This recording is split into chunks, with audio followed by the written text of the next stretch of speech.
Buenas amigos, juntos nuevamente con las mismas ansias de continuar descubriendo la fotografía, porque ella juega un papel importante en la vida de todos. Nos conecta con momentos del pasado, nos hace recordar personas que ya no están, lugares, sentimientos, nos ayuda a saber quiénes somos. Acompáñenme los próximos minutos para conocer lo que el profesor Ramón Cabrales nos va a enseñar sobre la fotografía y otras secciones que ampliarán sus conocimientos sobre esta apasionada manifestación de las artes plásticas.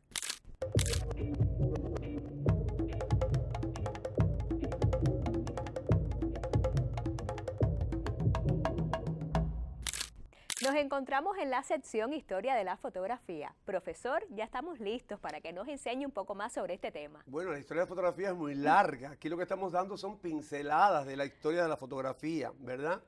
Yo te decía que la historia de la fotografía realmente surgió en 1839, pero el auge de la fotografía como tal, o sea, que se empieza a popularizar, no es hasta después de 1850, la segunda mitad del siglo XIX, porque sobre todo el retrato se empieza a hacer en muchas partes del mundo y se llenan las ciudades de estudios fotográficos, que tampoco se llamaban estudios, se llamaban galerías fotográficas, porque además de hacer las fotos allí, se empezó a vender también material fotográfico en esas galerías.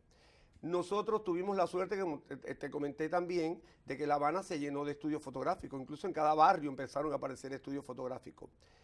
Pero sobre todo en Europa, funciona mucho un señor que se llamó Nadar. Nadar fue un fotógrafo. El gran estudio fotográfico de Nadar se toma como referencia siempre cuando se estudia la historia de la fotografía. Él era apellido Tournachon, pero su seudónimo era Nadar. ¿Por qué? Porque pudo fotografiar a las grandes personalidades de la época. O sea, pudo fotografiar a Sara Bernard, una famosa actriz, a Julio Verne, a Víctor Hugo, a Eugène Delacroix, o sea, pudo fotografiar a todos los grandes personajes de la época y es el que introduce también un poco el concepto de retrato psicológico. ¿Por qué? Porque los primeros retratos que se hicieron eran retratos muy estáticos, retratos muy donde se iba mucho al físico, por el tiempo de exposición, como yo te comentaba, era muy largo y las personas no se les permitía que hicieran ningún gesto con el rostro. Nunca nadie aparece sonriendo en esas primeras etapas, todo el mundo muy serio. También porque había una costumbre que venía del Renacimiento, que era que un retrato tenía que transmitir el estatus social de la persona. ¿Y qué pasa? Que para eso la persona se vestía de acuerdo a su estatus social. Claro, la gente siempre trataba de representar un poquito más de lo que es, ¿no? Lo seguimos haciendo. Pero era muy mal visto que la persona, sobre todo las mujeres, se fotografiaran sonriendo. Y un hombre, jamás. Serio, estático. Son retratos muy hieráticos, donde no hay una expresividad del rostro. Sin embargo, hoy sabemos que para tú acercarte a una persona, el rostro, la mirada, lo dice todo. Es decir, hay que estudiar psicología un poquito antes de saber hacer retratos. Yo se lo digo a los estudiantes de retrato. Tienen que acercarse al retratado. Richard Avedon hablaba hasta 5 horas con la persona que iba a retratar para que la persona se relajara y entrara en empatía con él para poderlo retratar. Y Nadar decía, este fotógrafo que yo te comentaba, que fue su estudio fotográfico de París, duró casi 50 y pico de años, llegó hasta el siglo XX. Nadar decía que sus mejores retratos eran los de sus amigos, porque los conocía. Y él sabía llegar rápidamente a ese retrato psicológico. Pero es decir, profesor, el retrato psicológico sería sacar las emociones. Por ahí va la cosa. El retrato psicológico es sacar algo de la personalidad del ser humano. Desde luego, la personalidad del ser humano ni un psicólogo la sabe hacer, porque cada personalidad es un mundo muy interno. Pero sí hay algunos rasgos. Yo siempre le digo a los estudiantes, toda persona sí tiene un temperamento. Y hay 4 temperamentos nada más. El colérico, el sanguíneo, el flemático, hay 4. Y entonces, por ahí más o menos tú te puedes dar cuenta si la persona es introvertida, extrovertida, alegre, simpática, qué tipo de sonrisa tiene. Hay personas que se sonríen y la sonrisa sigue siendo triste. Entonces, eso lo trabajaba mucho Nadar, el retrato psicológico. A mí me gusta mucho. Yo en mis clases, el retrato que yo enseño a hacerle a los estudiantes es retrato psicológico, para que aprendan. Ya después pueden hacer todos los demás. porque después hay de todo, el glamour, el expresionista, todos los demás, ¿no? El romántico, el idealista, todos los Cuando demás. usted dice retrato glamour, Glamour, ¿en qué retrato consiste? glamour. Mira, el retrato glamour viene del cine, las estrellas de cine, y eso lo inventó Hollywood con el sistema de estrellas, porque Hollywood inventa ya por 1920 un sistema de estrellas. Es decir, él promociona más a los artistas que a la propia película. Entonces tú no vas al cine, eso se ha quedado, tú no vas al cine por la trama de la película ni por el título, tú vas a ver tus estrellas favoritas. A mí que me pongo una película de Meryl Streep en Guanabo, que allá voy a verla, porque es mi artista favorita. Entonces eso pasa todavía hoy. Y entonces cómo se representaban las actrices y los actores, muy elegantemente vestidos, perfectamente iluminados, increíblemente, fotos muy hermosas, hombres y mujeres. Ese es el retrato glamour, donde se exacerba la belleza de la persona. Muchas mujeres es el único que le gusta que le hagan, ¿eh? Hoy tú estás glamour también. Gracias. Entonces, ¿qué sucede? Está por ejemplo el expresionista, que es todo lo contrario, son esos retratos que expresan dolor. Entonces hay mucho. Está el retrato publicitario, que es muy artístico, con una iluminación muy maravillosa, porque tú para publicitar, por ejemplo, un maquillaje, eso tiene que ser espectacular. Entonces, y todo eso se va al mundo de la fotografía artística de la que hemos hablado. Pero también en esta etapa, te estoy hablando sobre 1850 y un poquito más, los 60, surge en Europa un movimiento artístico que se llamó impresionismo, que viene de la pintura, sobre todo por Monet, que presenta un cuadro donde todo estaba como desenfocado. Estoy hablando de pintura. Eran pinceladas muy abiertas, donde no había una figura y un fondo perfecto, donde se mezclaba un poco el fondo con los elementos que habían en la pintura, que es un sol que estaban haciendo y un barquito allí. Y eso se fue a hacer una exposición allí en París y fue rechazado. Él y sus amigos, Monet, Manet, Degas, Renoir. Incluso tenían un club que se llamaba el Club de los Rechazados. Exacto. ¿Y tú sabes dónde hacen la exposición? En la Galería de Nadar. Nadar, que admiraba ese trabajo, los lleva a su galería y allí se hace la exposición. Es la primera exposición de los impresionistas. Hoy los impresionistas tienen un museo para ellos entero en París. Mira tú si llegaron a ser importantes. Y me gusta mucho la pintura impresionista y la fotografía impresionista. ¿Cómo los fotógrafos llegan a la pintura, a la fotografía impresionista? Desenfocando. Por eso decimos que muchos impresionistas también se basaron en la fotografía, porque muchos impresionistas, por ejemplo Degas, y empiezan a usar la fotografía como apoyo, se compran cámaras, hacen la foto del paisaje y después en su estudio, a partir de la foto, es que pintan.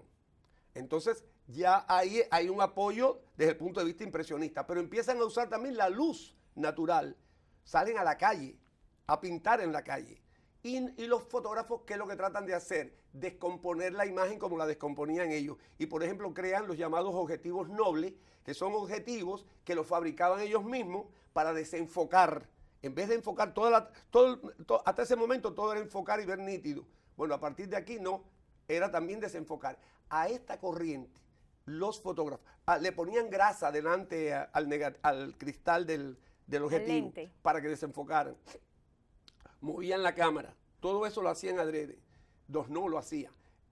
¿Cómo le llamaron ellos? Pictorialismo. Por decir que venían de picture, que es pintura. O sea, que de imagen, picture es imagen, no de fotografía, para separarse de la fotografía. Porque realmente ellos inventan el pictorialismo para que la fotografía se convirtiera en arte como fotografía, no porque dependiera de la pintura. Pero bueno, esa es otra historia que te la contaré en el próximo programa. Bueno, profesor, usted no se mueva de su asiento, ¿sí? Que nos vemos entonces en la próxima sección. Seguro. Y nosotros aquí continuamos descubriendo la fotografía.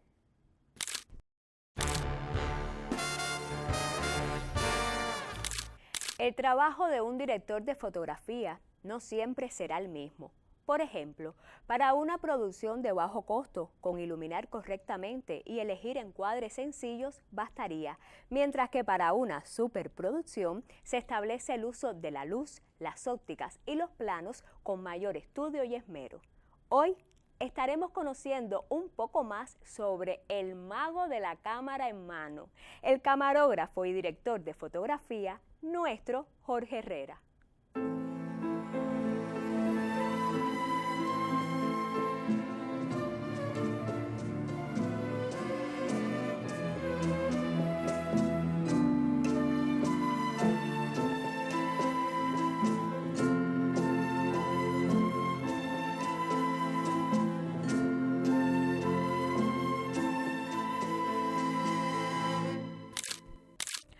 Jorge Herrera nació en La Habana en el 1926, camarógrafo y director de fotografía. Al triunfo de la Revolución, trabajó como camarógrafo en la sección de cine de la Dirección Cultural del Ejército Rebelde. Fundado el ICAI en el 1959, pasa como camarógrafo del noticiero semanal del ICAI. Impartió cursos y seminarios de su especialidad en una época de búsquedas, tanteos e influencias en las que la dirección de fotografía ocupaba un lugar central. Herrera realizó aportes a la fotografía, sobre todo en blanco y negro, que aún hoy están pendientes de un estudio riguroso. Muchos de los filmes más emblemáticos del cine cubano poseen su mirada. ¿Qué podríamos decir cuando el mundo cayó rendido ante Manuela y Lucía de Humberto Solás?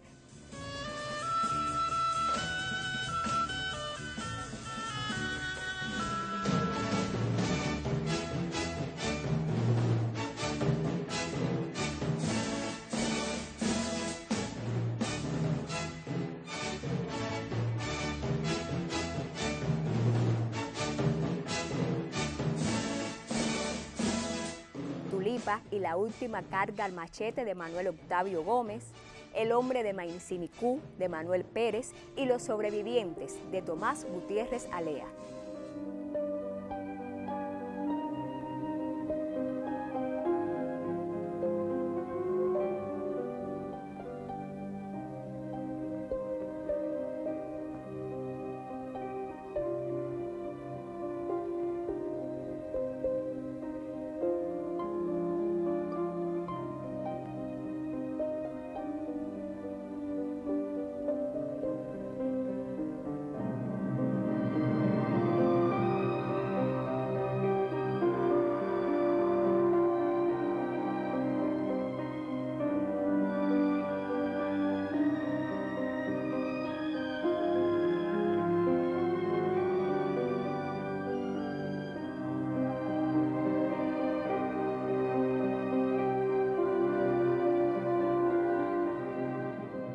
Falleció el 13 de noviembre de 1981 durante la filmación en Nicaragua de la película Alcino y el Cóndor.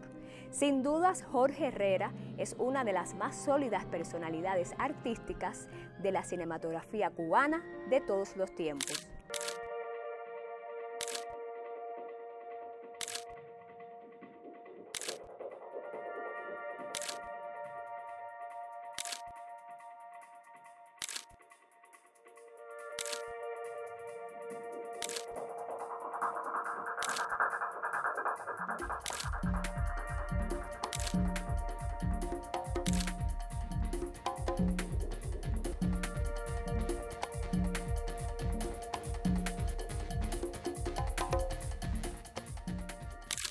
Amigos, estamos en la segunda sección para conocer los géneros y estilos de la fotografía. Adelante, profesor. Bueno, pues seguiremos hablando hoy de género y estilo. Y yo te quería hablar hoy un poco de un género que a veces es un poco específico, pero bueno, es el que yo casi siempre imparto en la universidad, en la Facultad de Comunicación a los estudiantes de periodismo, que es el fotoperiodismo, o lo que llamamos fotografía de prensa en particular. Porque la fotografía se piensa a veces que toda fotografía es documental. Sí, hasta cierto modo toda fotografía es documental, pero realmente hay una gran diferencia entre fotografía documental y fotografía de prensa. Porque a veces los fotógrafos de prensa te dicen, yo soy documentalista, pero documental es un término más amplio. Tú puedes documentar cualquier cosa que ocurra, una guerra, un desastre, el Hotel Saratoga cuando se cayó, eso es documental. Pero si lo llevas al mundo de la prensa y lo publicas en un periódico o lo publicas hoy en día incluso en la prensa digital, ya eso se convierte en fotografía de prensa. La fotografía de prensa es documental, pero no toda la fotografía documental tiene que llegar a ser fotografía de prensa como tal. Pero la fotografía de prensa tiene sus características porque también tiene sus variantes. Entonces, por ejemplo, tú vas a ver en nuestros periódicos, en la prensa nuestra, los periódicos tradicionales, que siempre en la portada hay fotografías. Normalmente es una fotografía que llamamos unitaria, porque es una fotografía que lo que sirve es para acompañar el texto. Ahí hay lo que se llama un anclaje entre imagen y fotografía, pero ahí predomina el texto y la imagen lo único que hace es acompañar a ese texto, complementar la idea del texto. Pero también la fotografía por sí sola puede también transmitir mensajes visuales y a veces es mucho más importante hacer lo que llamamos un fotoreportaje, que no consiste en transmitir una información a partir de varias fotografías, que pueden ser de 7, 10, 12 fotografías, sería un reportaje. Y ese reportaje o fotoreportaje, tú vas a contar una historia con imágenes. Y desde luego el fotoreportaje tiene sus características también, porque tienes que, sobre todas las cosas, el texto pasa a un segundo término. Aquí lo que importa es la imagen. Yo te hablaba ahorita del caso del Hotel Saratoga cuando tuvimos aquella desgracia, ¿verdad? Bueno, las imágenes hablaban más que los textos. Eran más importantes ver las imágenes de lo que ocurría. Lo mismo que pasó con los tanqueros de Matanza. Era más importante ver lo que ocurría que texto para leer, ¿no? Y entonces, claro, el texto ayuda, el texto acompaña, pero aquí el texto es al revés. El texto es el que va a acompañar a la imagen. Los pies de foto, el título del fotoreportaje, tal vez un pequeño parrafito introductorio para hablar de dónde se hizo y por qué se hizo, ya, más nada. E incluso cuando ese fotoreportaje se convierte en un trabajo de investigación, y hay muchos fotógrafos que lo han hecho en el mundo. Me viene a la mente ahora Graciela Iturbide, una importantísima fotógrafa mexicana que ya está cerca de los 90 años. Ella estuvo trabajando casi 10 años en una pequeña comunidad de Oaxaca que se llama Juchitlán. Y allí, ¿qué característica tiene este pueblecito? Que las mujeres son las que llevan la economía de la casa, son las que trabajan, los maridos no. Yo se lo cuento a los cubanos y quieren irse para allá. Y es muy importante. Ellas son las que hacen los negocios, las que salen. Y el marido de la casa que juegue dominó, que tome tequila, que se quede ahí. Y ella, para acercarse ahí, tuvo que estar yendo casi 10 años, de formas, cada cierto tiempo, hasta que se hizo amigo de esa comunidad. Porque son indígenas mayas que tienen costumbres que no se dejan fotografiar. Por ejemplo, hay una fiesta y bailan las mujeres, los hombres no pueden bailar, bailan ellas. O sea, también cuando se van a divertir, ellas se divierten. Y Graciela hizo un libro precioso con eso.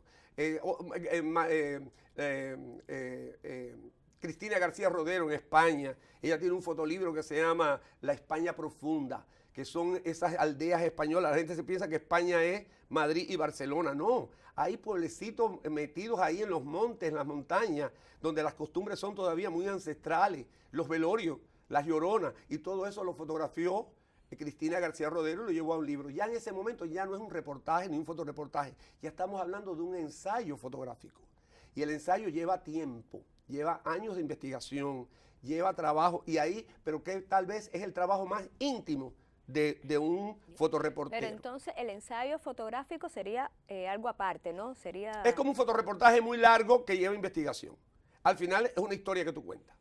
Es una historia, pero yo siempre digo que el fotoreportaje viene siendo como el cuento y el ensayo viene siendo como la novela, para que tengas una idea. Son varias tramas dentro de una, ¿no? Y entonces pasa mucho eso con la fotografía de esta época. ¿Qué ocurre también? Que en esta época, estoy hablando de fotografía de prensa, tienes que tener tienes que tener conciencia de que cuando tú haces una fotografía para la prensa y se va a publicar, no la va a ver como una fotografía artística que va a ir un grupo de élite a las galerías o va a comprar el libro que tú hiciste. No, la fotografía de prensa la van a ver millones de personas. Y, por ejemplo, puede ver el intelectual más renombrado del país y la persona más abandonada del país, o sea, la que vive más lejos del país, nuestros campesinos, tal vez. Y tiene que ser una fotografía que todo el mundo la interprete, que lleve una información. Porque la fotografía de prensa tiene dos grandes funciones. Básicamente informar. Decir que esto está ocurriendo, que esto ocurrió, que esto pasó, y eso es una información. Y la otra es crear opinión. A partir de la fotografía de prensa, tú puedes opinar sobre un hecho, denunciar tal vez hasta ese hecho. Hay países donde se dice que la prensa es el cuarto poder. Por ejemplo, a Nixon, lo que los periodistas sacaron con Watergate le costó el puesto. Es decir, la prensa puede ayudar a descubrir cosas mal hechas. Algunos periodistas nuestros la hacen, lo transmiten, ¿no? Y eso crea un sistema de opinión en las personas. Y hoy con las redes sociales, pues se crea todos esos comentarios que la gente hace cuando algo ocurre. Y eso pasa mucho con la fotografía de prensa. Por eso la fotografía de prensa es hay que ser muy cuidadoso para hacerla. Tiene que ser muchas veces también, la fotografía de prensa tiene que ser actual. No quiere decir que todo lo que se hace en la prensa tiene que ser actual, pero sí, tienen que ser temas que te llamen la atención, las cosas que están ocurriendo hoy en día. También me imagino que haya mucha falsa fotografía de prensa, también ahora se con usa, el auge de las lo redes mismo que las sociales. falsas noticias, hay falsas fotografías. Y más hoy con los sistemas de edición, la gente edita todo lo que le da la gana. O sea, la gente manipula las imágenes. La fotografía de prensa está prohibida manipularla. El código de ética de los periódicos no permite que la fotografía de prensa sea manipulada, porque además la fotografía de prensa tiene que cumplir con los demás rasgos de la prensa en total. Tiene que, por ejemplo, cumplir con la ética periodística. Tú no puedes estar ofendiendo personas, ni estar poniendo un cadáver que lo acaban de atropellar en la calle, ahí todavía la persona convulsionando. Eso no se debe hacer.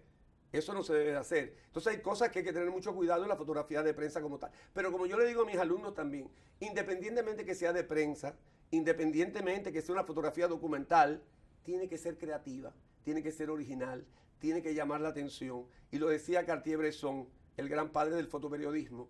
Toda fotografía de prensa tiene que llevar una magnífica composición. Cartier-Bresson incluso componía utilizando una de las reglas más difíciles de la composición, que es la espiral, componer en espiral. Y componer en espiral conlleva tener una mente de que tu mirada va a entrar así y va a terminar en un punto donde tú quieres que se detenga la mirada como tal. Entonces, la fotografía de prensa es muy importante.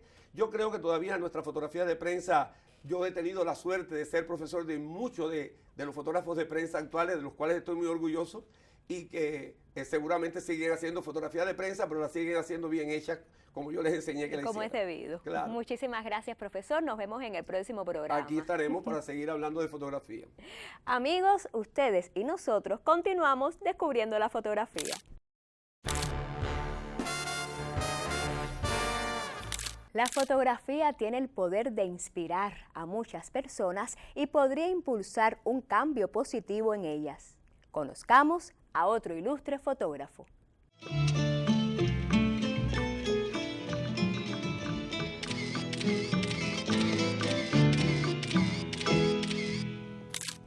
Sebastián Salgado es un talentoso fotógrafo nacido el 8 de febrero de 1944 en Minas Gerais, Brasil. En 1967 se graduó de licenciado en Economía. 2 años más tarde obtiene un doctorado en Economía en la Universidad de París. Fue contratado por la Organización Internacional del Café y comienza a viajar con frecuencia a países de África. Y fue entonces cuando comenzó su pasión por la fotografía. Al regresar a Londres, abandonó su carrera como economista. En 1973 regresó junto a su esposa a París para comenzar su vida como fotógrafo. Entre 1984 y 1986 trabajó junto a la organización Médicos Sin Fronteras. Publicó 2 libros y una serie de exposiciones fotográficas en todo el mundo para apoyar los esfuerzos de los Médicos Sin Fronteras. Salgado es reconocido por su fotoperiodismo social y su estilo documental. Sus imágenes en blanco y negro tienen un alto nivel de detalle y contraste, lo que les dan un fuerte impacto visual y emocional. Su trabajo expresa con fuerza el sufrimiento de las personas sin hogar y oprimidas. Sebastián Salgado es embajador de la UNICEF y miembro honorario de la Academia de las Artes y las Ciencias de los Estados Unidos de Norteamérica. Actualmente, su objetivo principal es documentar el impacto de la globalización en la humanidad.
eres fotógrafo profesional o aficionado, tomar fotos puede ser una excelente manera de capturar y compartir tus experiencias con el mundo. Los invito a que me acompañen la próxima semana para juntos continuar descubriendo la fotografía.